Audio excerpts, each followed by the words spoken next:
Well, aloha! The Princess Girly here, and I would like to welcome you to kdubs Place. This is episode 3. Don't get too excited there, Girly. I'm going to set her off in a little bit to go prepare some things for the after filming party. But she just wanted to say hello to you right now. She just wanted to go ahead and do it. Okay, she just wanted to kiss me on the mouth. Alright, we'll be right back. This one is As Far As You Can See.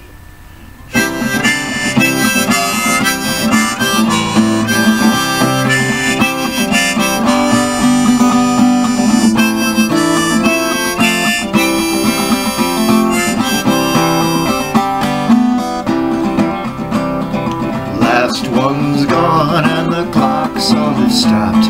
It's you and I in the dark. I ask you if the time is right, and you say when you're gonna start. Gamblers, we take all the cards and throw them back in the fire. No outsiders stand in the way of all our sanctified desires. Fields of plenty, fields of gold, right there in our hands. I'll hold on to that we behold as we walk toward the promised land. Off on high in a previous dream, sailing out to the sea. I ask you how much farther to, and you say as far as you can see.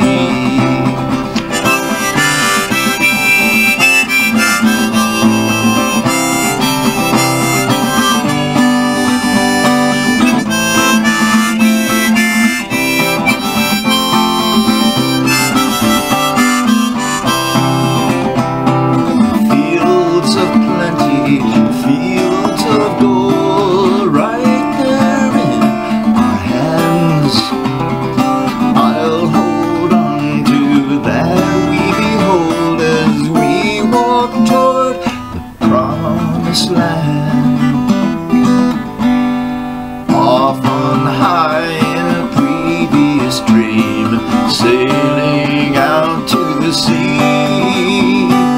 I ask you how much farther to, and you say as far as you can see. I ask you how much farther to, and you say as far as you can see.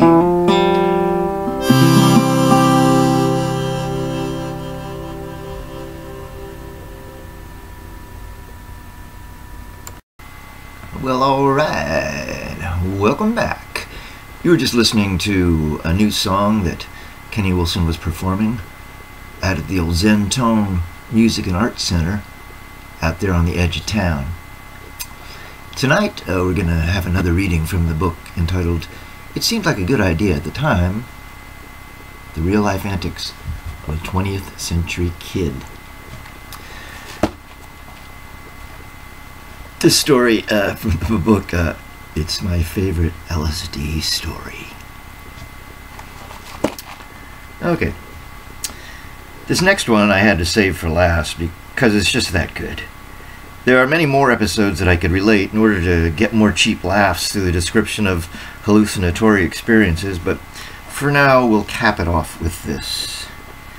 I think it was the 4th of July in the year 1979, but I couldn't get anyone to verify that for me. Maybe it was 80, but I'm thinking 79 makes more sense.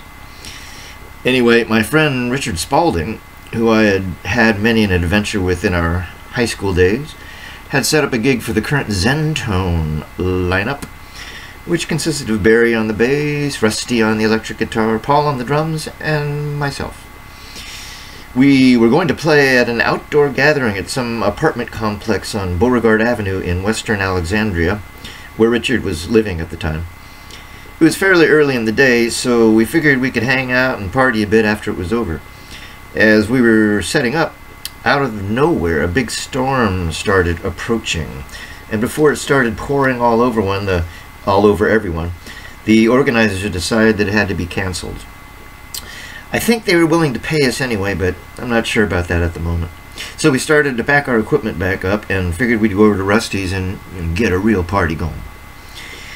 Around that time, Richard came up with his friend, Electric Ernie.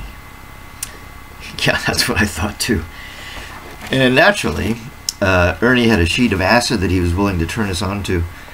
Now, Paul, our drummer, opted to refrain from such activity, but Rusty, Barry, myself, and of course Richard and Electric Ernie, and I just found out there was at least one other person who did partake in the chemicals. Well, we all decided to wolf down a hit apiece and continued to get the equipment packed up so that we could enjoy whatever was about to happen next, which would start kicking in probably, 40 minutes or so. So, not long after ingesting the substances, one of the organizers came up and said that they had decided to move the party into a community recreation hall. That was enclosed, of course, and we'd all be dry and we'd have a great time. Gulp. Before I could even start discussing it with the band, Barry and Rusty decided that one of them had forgotten a guitar pedal and they had to go back to Rusty's to get it. Immediately I knew I wasn't going to be seeing those guys for quite a while. But hey, maybe they could pull the little trip off before coming onto the stuff too much and would make it back and we'd all go through this thing as a team, which usually works better with a problem of this magnitude. So Paul and I moved our gear into this humid, sweltering recreation hall with the place packed and the natives getting anxious for the entertainment to commence. And with every nationality you could possibly imagine represented in our audience, as well as a little crowd of our friends standing off to the side who by then knew what was going on, and I'm sure waiting in great anticipation to see what was about to transpire. Of course, right as I was plugging in the amps and microphones, I started coming on to this stuff. I don't remember at that point whether Paul, who had remained straight through the ensuing debacle, was laughing at me or scared shitless, but I had problems of my own to start considering. And most pressing, of course, my two disappearing bandmates hadn't shown, so I had to proceed with this thing with only my brave drummer, Mr. Maiorana, at my side. I figured it was time to get Grateful Dead on their ass, so we kicked into Not Fade Away, which, looking back on it, seems fitting because that's kind of how I remember the musical presentation, sort of a combination of Buddy Holly and the Grateful Dead. Hoping that I could get the most mileage out of Paul on that one. We kept that train running for a while, but when we were done, there was still a lot of time left to fill. Meanwhile, our little crowd standing in the back was rolling over with belly aches, laughing hysterically at our impending doom. I think we might have done Honky Tonk Women because I kind of had the guitar lick down, and that's mostly a Keith Richards and Charlie Watts thing anyway. And Paul's always up for playing Stone songs, so I think I was doing Catfish Hodges' Holiday around this time, and that works alright with minimum instrumentation. Maybe you can't do that. Somehow I think we got through about an hour's worth of stuff, and I seem to recall most of the audience being reasonably compassionate and understanding. But at some point I just had to call it a gig. I couldn't believe it, but I think the guy paid us in full for what we had just done. He must have had his own problems to deal with on some level, or maybe he hadn't been in the room while we were playing, because before he got around to giving me the dough, Barry and Rusty came waltzing in like nothing had happened. Of course, that was just about when we were finished putting our gear away, but that was alright. I was just glad to get it over with. So with the stuff back in the van, we headed to Rusty's place to keep this thing going. Richard and Electric Ernie followed us over there, and when we got to the house and comfortable in the living room, we chomped down at least one more hit of the acid apiece, grabbed a few beers, and put the stereo on loud. After a while, our drug suppliers took off and left us plenty more hits to get us through the night. Not that we needed any more, but at a time like this, you gotta be ready for anything. And before this night was over, we were definitely going to need more.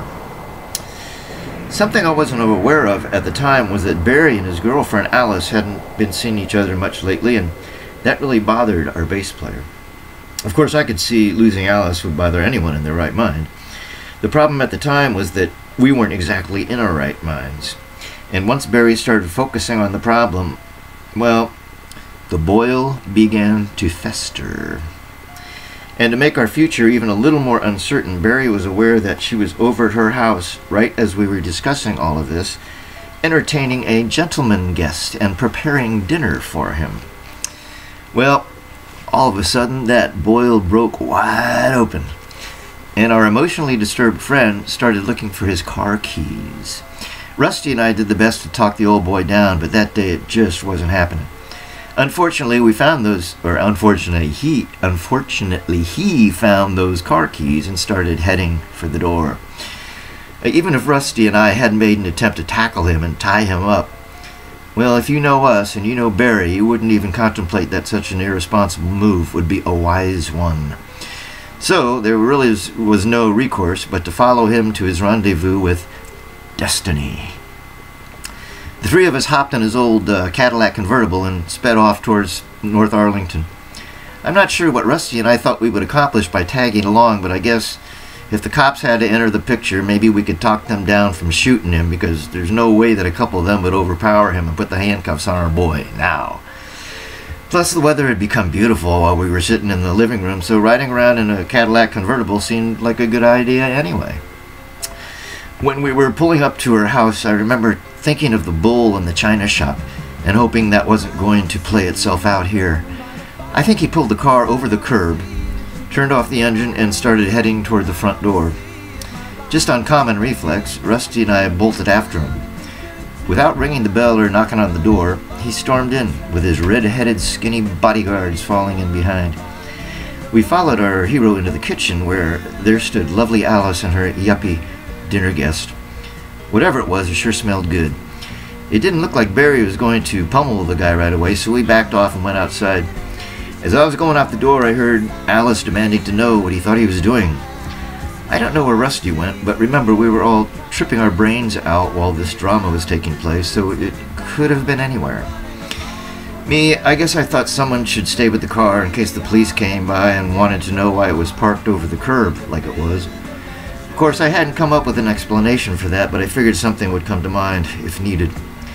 As the sun was going down, and my mind started to drift off to thoughts of beautiful fields of green, waves crashing on the shore, and majestic pictures of the Swiss Alps, I suddenly turned my attention to the front door, which had just opened, with Alice and Barry standing outside it now, yelling at each other and not seeming to hear what the other was going on about. Well, at least I didn't think the guy inside had been hurt, and Alice still seemed to be in good physical shape, so I tried to pretend that I couldn't hear them going on at each other and returned to my visions of peace and rapture. Then at some point, I heard and saw, because we were close enough to DC to do so, I heard and saw the fireworks going off down by the monument, and I thought to myself, what possibly could happen next? To follow that thought through, I turned my eyes toward the front door, and there were Alice and Barry in a passionate lover's embrace and engaged in the longest kiss I have ever seen in person. Wow, if that doesn't beat all. Without even going back in to say aloha to her guest, Alice jumped in the front seat of the caddy next to Barry, and we started to drive off. At that moment, Rusty came strolling around the bend. And it's a good thing, because I'm pretty sure we'd forgotten about him by now. So there we were, one big happy family. We went back to Rusty's. Alice had a couple hits of acid. We each had another one for good measure, and everything in the universe was in perfect alignment. You want to know the amazing part about this story? Alice and Barry got married not long after that, and remain so to this day. Wow, if only life was always that good. Well, okay, that's all the time we got tonight for all this fun we're having. We've been here at the old kdubs place on January 28th, 2016. I've got the old man's shirt on here, so I think I'll leave you with a little song from my very first album that my father told me was his favorite song that I had ever done. So we're going to leave you with this little thing called Constitution.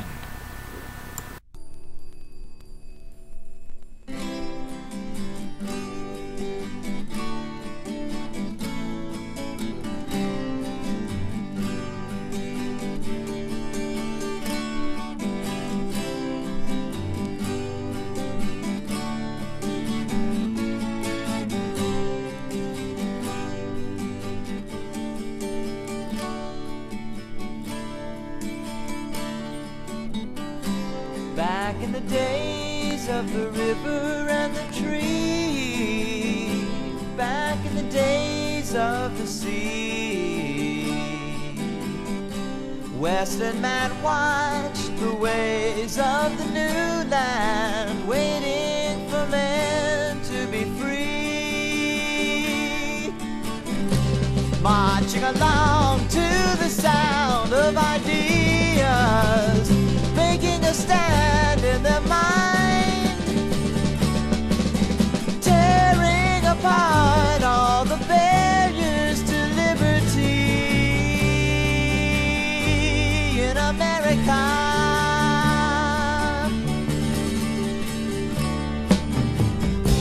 Writing the song down on paper for people to see what they would live by. That all men and women were free to live a good life. And so the authors were fathers